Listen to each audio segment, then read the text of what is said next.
नमस्कार. हेमलता किचनमध्ये खूप खूप स्वागत आहे. आज आपण सकाळच्या नाश्त्याला काय बनवावं सुचत नसेल तर पटकन तांदळाच्या पिठापासून झटपट होणारे अप्पे बनवूया. करायला खूप साधी आणि सोपी रेसिपी आहे. चला तर मग रेसिपीला सुरुवात करूया. 1 कप तांदळाचं पीठ घेतलेलं आहे.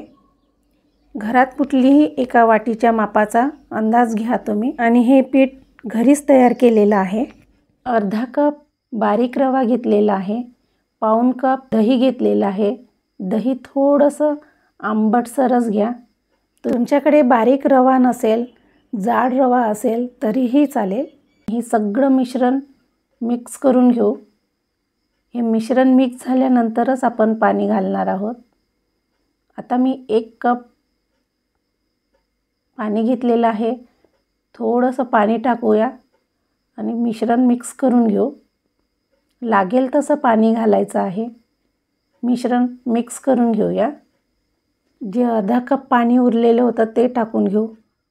पूर्ण 1 कप पाणी लागलेलं आहे. मिश्रण मिक्स करून घेऊया. मिश्रणामध्ये पाणी लागेल तसं घालूया. परत 1 कप पाणी घेतलेलं आहे. अर्धा कप पाणी टाकलेलं आहे. मिश्रण परत मिक्स करून घेऊ. आपल्याला कितपत पातळ पाहिजे, जास्त पातळही नाही आणि जास्त घट्टही नाही भिजवायचं. या पद्धतीने मिश्रण आपण मिक्स करून घेऊ. आता हे मिश्रण 15 मिनिटासाठी झाकून ठेवून घेऊ. आता आपल्याला फोडणी तयार करून घ्यायची आहे. पॅनमध्ये 1 चमचा तेल घातलेलं आहे. तेल छान गरम झालं की 1 चमचा मोहरी घालूया. मोहरी छान तळतळली की 1 चमचा जिरे घालायचं.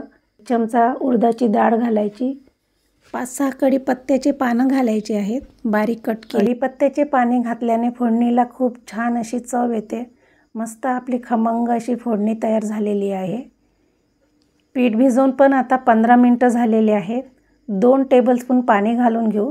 मला थोडंसं घट्टसर वाटलं पीठ आणि मिश्रण परत एकदा छान असं मिक्स करून घेऊ. ह्या पद्धतीने आपल्याला पूर्ण मिश्रण मिक्स करून घ्यायचं आहे. तुम्हाला पाण्याचं प्रमाण कमी जास्त लागू शकते. आता एक बारीक मीडियम आकाराचा कांदा बारीक चिरून घेतलेला आहे तो घालून घेऊ. अर्धी वाटी शिमला मिरची घालून घेऊ. त्याचे बारीक बारीक काप केलेले आहे. एक मीडियम आकाराचा टोमॅटो बारीक कट केलेला आहे तो घालून घेऊ. एक छोटा गाजर किसून घेतलेला आहे तो घालून घेऊ.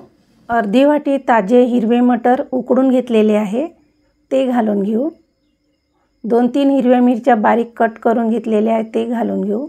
अर्धी वाटी कोथिंबीर घ्यायची, त्याला बारीक बारीक चिरून घेतलेलं आहे. चवीनुसार मीठ घ्यायचं आणि हे सर्व मिश्रण एकजीव होईपर्यंत छान असं मिक्स करून घ्यायचं आहे.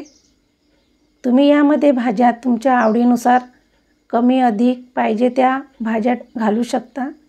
भाज्या घातल्याने अप्पे खूप छान लागतात. अशा पद्धतीने आपण सगळं मिश्रण मिक्स करून घेऊ आणि आपण जे फोडणी तयार केलेली होती ते टाकून घेऊ.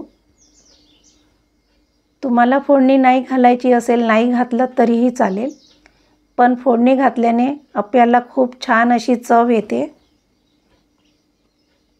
मिश्रण परत एकदा मिक्स करून घेऊ. अशा पद्धतीने पूर्ण मिश्रण मिक्स करून घेतलेलं आहे. इथे आता पाव चमचा सोडा घालून घ्यायचा आहे. सोड्यावरती थोडंसं पाणी घालून घेऊ आणि मिश्रण मिक्स करून घ्यायचं आहे. आता गॅसवरती अप्पे पात्र ठेवायचं आहे. अप्पे पात्रामध्ये थोडंसं तेल घालून घेऊ. गॅसची फ्लेम कमी ठेवायची. मिश्रण सोडताना कडेने सोडायचं. अशा पद्धतीने कडेने सोडायचं. अशा पद्धतीने आपण पूर्ण मिश्रण अप्पे पात्रामध्ये टाकून घेऊ आणि सगळ्या शेवटी मध्ये टाकायचं. 3 ते 4 मिनिटासाठी एकदम कमी गॅसवरती आपल्याला अप्पे शिजवून घ्यायचे आहे. गॅसची फ्लेम कमी असली की अप्पे छान शिजतात. आणि वरून थोडंसं कोरडं झालेलं आहे तर थोडं थोडं वरून तेल घालून घेऊ.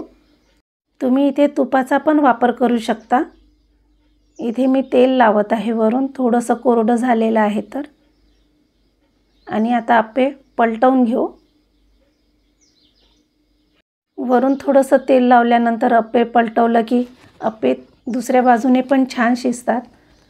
अप्पे आपण पलटवून घेऊ. सहज निघून राहिले अप्पे, याचा अर्थ अप्पे खूप छान शिजलेले आहेत खालून. अशा पद्धतीने पूर्ण अप्पे पलटवून घेऊ आणि 2 मिनिटासाठी झाकून वाफ काढून घेऊ.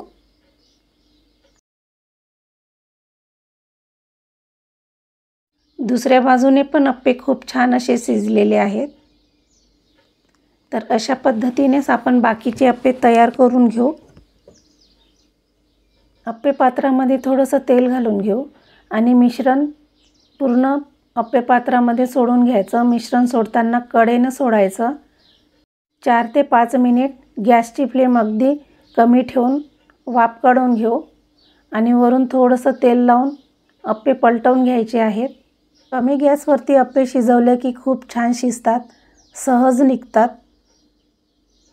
अशा पद्धतीने आपण पूर्ण अप्पे तयार करून घेतलेले आहेत. अप्पे पलटवून झाल्यानंतर 2 मिनिटं वाफ काढून घ्यायची. ओल्या खोबऱ्याची चटणी बनवून घेऊ. इथे बारीक कट केलेलं ओलं खोबरं घेतलेले आहे. 2-3 हिरव्या मिरच्या तोडून घेतलेल्या आहे. भरपूर अशी कोथिंबीर घ्यायची. अर्धा इंच आलं घ्यायचा. 4-5 लसणाच्या पाकळ्या, चवीनुसार मीठ, 1 टेबलस्पून साखर घेतलेली आहे. 1 छोटा चमचा जिरं घेतलेला आहे. 2 टेबलस्पून दही घेतलेलं आहे. तुम्ही इथे लिंबाचा रस पण वापरू शकता. थोडंसं पाणी घालून मिक्सरला फिरवून घेऊ. तुम्हाला कितपत जाडं आणि पातळ लागते त्या पद्धतीने तुम्ही पाणी घालून मिक्सरला फिरवून घेऊ शकता. इथे आपण तडका देणार आहोत चटणीला. तर 1 टीस्पून मोहरी घ्यायची. मोहरी छान तडतडली की जिरं घालायचं.